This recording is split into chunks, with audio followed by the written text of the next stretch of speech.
George Groves, St. George, has officially retired. As most will be aware by now, he goes out on a loss, which wasn't ideal. He would have preferred to go out with a bang, but he didn't drop down again to domestic level and then take another loss, so that's good. And he manages to retire at 30, which was one of his goals. A lot of fighters like the idea of retiring early, but they always find it difficult to do so when there's another big paycheck ahead, and then they end up going on too long, they end up losing money, they end up damaging their health more. So it's good to see Groves, a likeable guy, get out there while he's got everything still going for him and the rest of his life to live. Now, an excellent British fighter, a real interesting up and down career, always exciting. He had that great blend of having an exciting, pleasing style, good sharpshooter, good power, but he had those vulnerabilities as well. And whatever you make of Chudinov, at least he did officially get that great moment of becoming a world champion.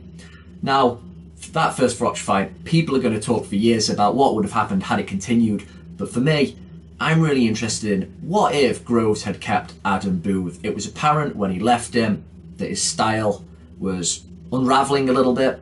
Tactically, never that good in the ring himself, Groves. If I'm just talking in terms of intuition, he was a guy who always really needed a good captain in the corner, and we saw under Paddy Fitzpatrick, who, from what I could tell, as Groves said himself, was an amateur guy.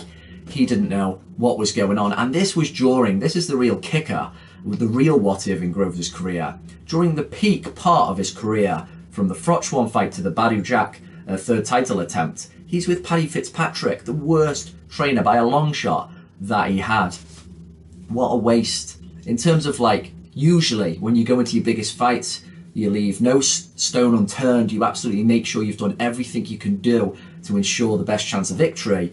Groves has the worst possible trainer, and just the advice he was given in the Badou Jack fight, like just keep throwing more punches. That's it. Like, compared to the cool specific instructions of Adam Booth, you know, it was a real mess. Of course, he went into the first Froch fight with Paddy Fitzpatrick, going off the remnants of what Booth had taught him, and did so well.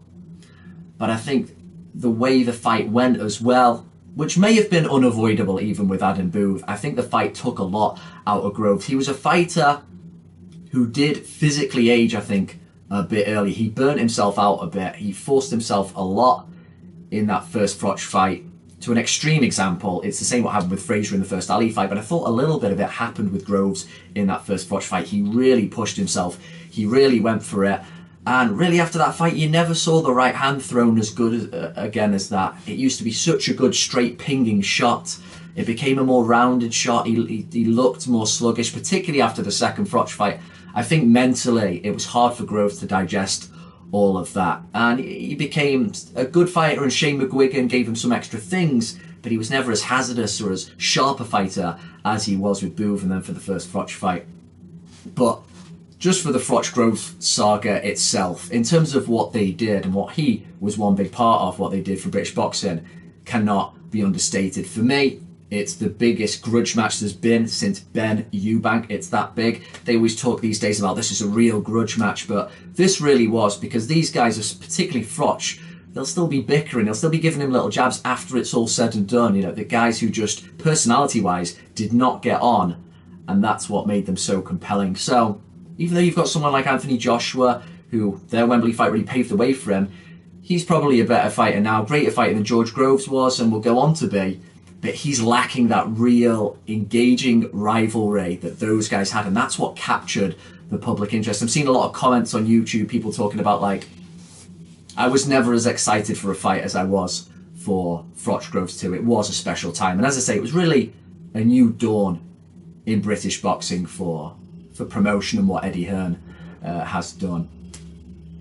So, yeah, there was a lot of sour grapes about that, and you could kind of tell, and Groves, and his personality mellowed a little bit. He wasn't as sharp a fighter as he used to be, but he did then go on to have that really good fight against Eubank. He was the underdog again, and looking back, you know, he was the underdog, a 4-1 underdog, he said, against De Gale. So while he may not have been able to capitalise and have the super happy ending with beating Froch in a rematch, you look back and he had some pretty good performances, very good wins, gave some cocky fighters their comeuppance, so he's got a lot to be proud of. And I don't really agree with what Froch said about he won't be missed. He definitely will be missed.